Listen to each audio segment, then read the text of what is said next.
Hi, everyone. This is Paul Scalzo. I'm with Westchester Metro Homes, and I'm excited because we're going to tackle a tough subject today. With me is John Colucci, Vice President of Sales at the factory, and Joe Enright, who built these homes and General Manager of the builder for Fairfield County.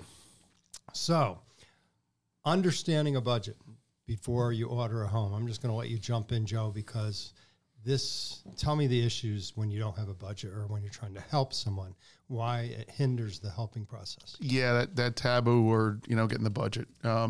It's really important. Our tagline for our website is design, build, modular. Okay. So we want to design and build you a brand new modular home. And to do that, we really need to understand, what is the budget? Have you talked to a bank? Are you cash? Are you going to a bank? What is the scope? All these things tie into the budget because, and I think there's a lot of horror stories out there, maybe not horror stories, but people that go out and hire an architect and they design a house and don't talk budget. And then all that design work and all that money you spent ends up going in a file. And then you come to us for a solution, and then we build your house. So we like to tackle that in the beginning. We like to sit down, find out what the budget is, where the comfort level is, what you're looking to build, and then create that budget and make sure it's real. Because before we start putting the pen to paper, or as John does, a design on chief architect at the factory, we want to know, because we don't want to design your house and put all that time into it and then, oh boy, we have to value engineer it down. Okay, so let's say that happens. Okay, my wife and I are ordering a home, and I had big eyes, and I thought we could do more, and now we found out we can't. I want to know what happens at the factory when Joe calls the factory and he says, hey, we got to change this or this and this, and we've already got builder sets out there ready to go on the floor. What happens? Well, good question. I mean, it really puts you behind the eight ball, because to get to the point where we're stamping a set of drawings, so much goes into that, so much time and money goes into that. And if they're pulling enough out of the house that you've got to go basically a whole new redesign, you're basically starting from scratch. So you've lost a dramatic amount of time.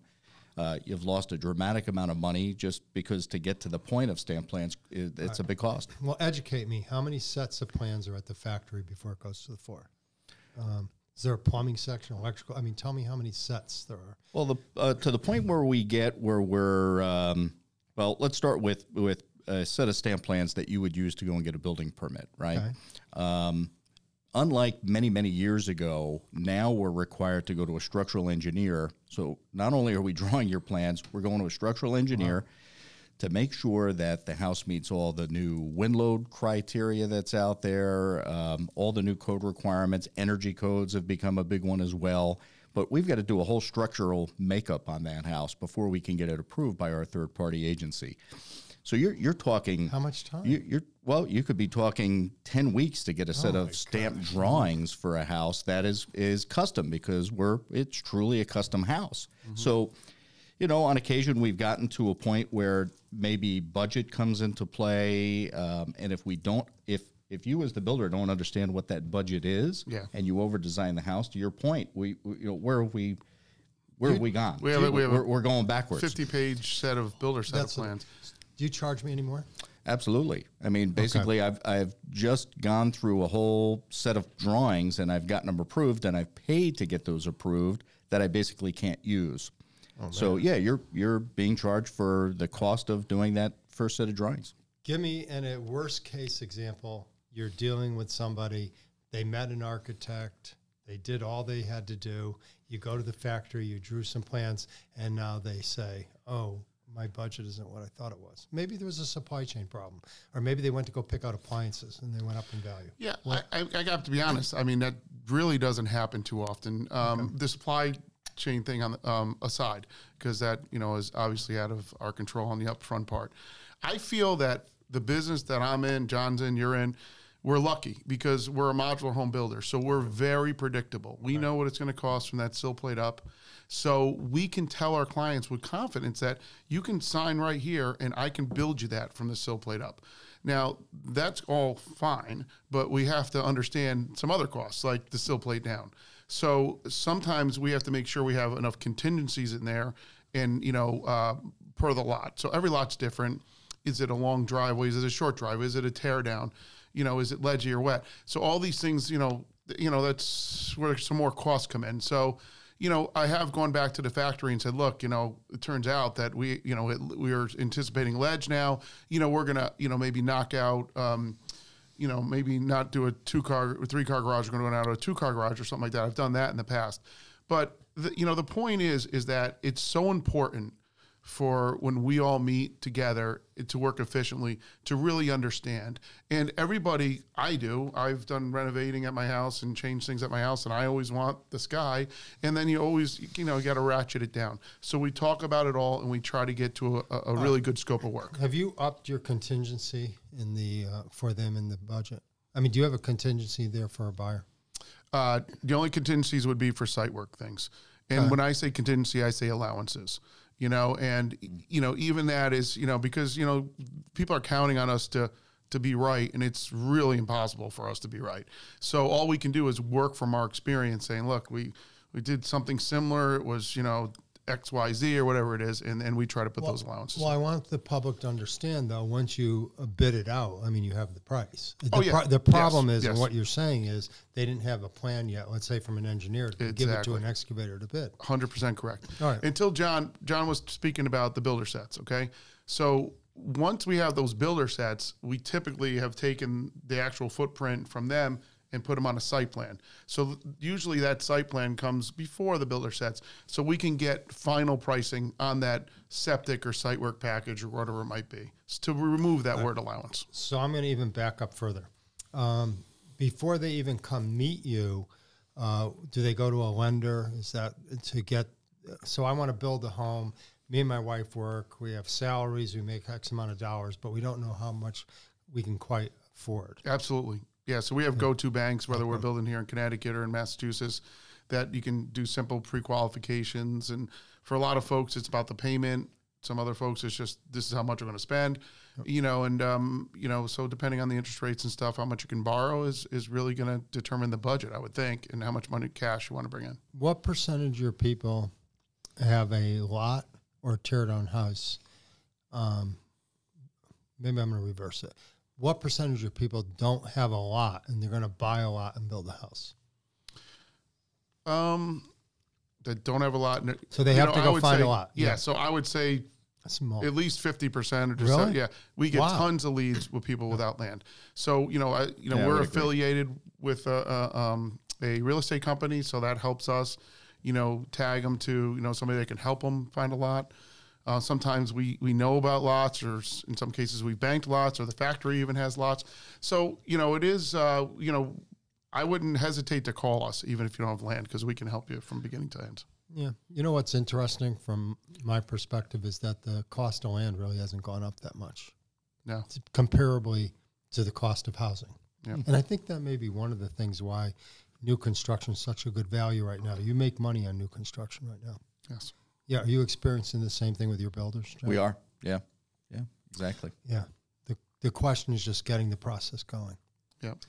And to your point, I think the important part for the customer that's just coming in, that's really trying to investigate what they can build, it's going to the bank and getting that pre-qualification to find out what they can afford today. Because with the interest rates where they are, a lot of people are finding they can afford more than what they thought they could afford, Exactly. which is critical. And it's important for you when they're coming through the door. We get this on our webinars all the time, right? People say, first question, how much? How much, yeah. And it's difficult to tell them how much, especially if they don't own land, because we all know that the variable cost in building, you talk about the sill plate. So just to qualify, that's really, you're talking about the top of the foundation. Exactly. So everything below the house that's where the variable cost really exists, because we don't know what the soil conditions are. We don't know what the rock is. If they've got a septic system, we don't have that design yet. So it's difficult for you as a builder to be real with exactly what the budget is. So consequently, you build in some. I mean, on those webinars, one thing we know will be wrong, the price that we'll tell. It'll either be a little high or a little low. That's one of my top sales guys always says, But one thing I want to bring up is the factory, from a point of view, in the last few years, they have been bringing in and doing more stuff. And, and I don't know, John strives to do that a lot. I mean, They've started doing, quartz countertops. That helps my budget. Okay. They started doing some tile work on the walls where it was just on the floors. Porches we've done on occasions, garages whenever we can. So, the factory's always trying to do, and not to put words in your mouth, but different things, and maybe there's more things coming. Yeah, I mean, it's we are trying to expand the offerings from the factory. Yeah. We're held back a little bit on some of those items right now because of supply chain. So we have to be very careful because I don't want to offer something that I may not be able to purchase through one of our vendors, but yeah, I mean, we try to do as much as we possibly can. It's very helpful with the budget, for sure. Yeah. I'm going to even back up further because one of the assets of coming to a modular home company like Westchester is the planning process. So if we sit down with you, your home consultants are with a software program that they can help the people. What's the software called?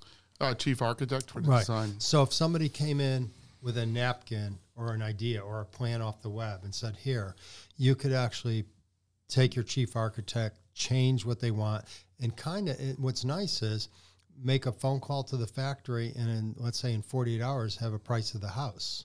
That's one of the benefits of dealing with a modular home dealer, where if we were a stick builder, we'd have to we'd have to get the whole thing out to bid unless it was a house we already built. That was the only way you'd be able to price it. Well, to double up on that comment, if I'm a stick builder. So in order to get a real stick built price, you need actual design plans. So you're going to go, work with that architect, pay him anywhere from $10,000 to $30,000, whatever they get. I'm not 100% sure. But until you can send it to that Rings End, a building department, Interstate Lumber, whoever it might be, to get the bid on the whole job, it might be 3 to 4 months down the road where, if I could have a chief architect drawing that you're talking about, I can give you that price that I said earlier, still played up, because I know what the Anderson windows cost, what the interior doors cost, exactly what the cabinet that you selected and the quartz tops. I know exactly where all that is. So it's an advantage. So one call does it all. I've one of the sayings that I've been saying is every stick builder is trying to buy a factory built home right now because of the supply chain issues. And when I talk to the banks, which is kind of my job, when they deal with a modular home company, they like it much, much better because it's much more secure and safe for them because in one check, 70% of the house is coming. Yes. So budgetary wise, that's one of the benefits we have. Yeah. Hey, Joe, you brought up an important point that I just want to kind of expand on. You're talking about being able to give them a price right away, and that price is extremely accurate. Yes. So what modular does is it ultimately provides ultimate cost control.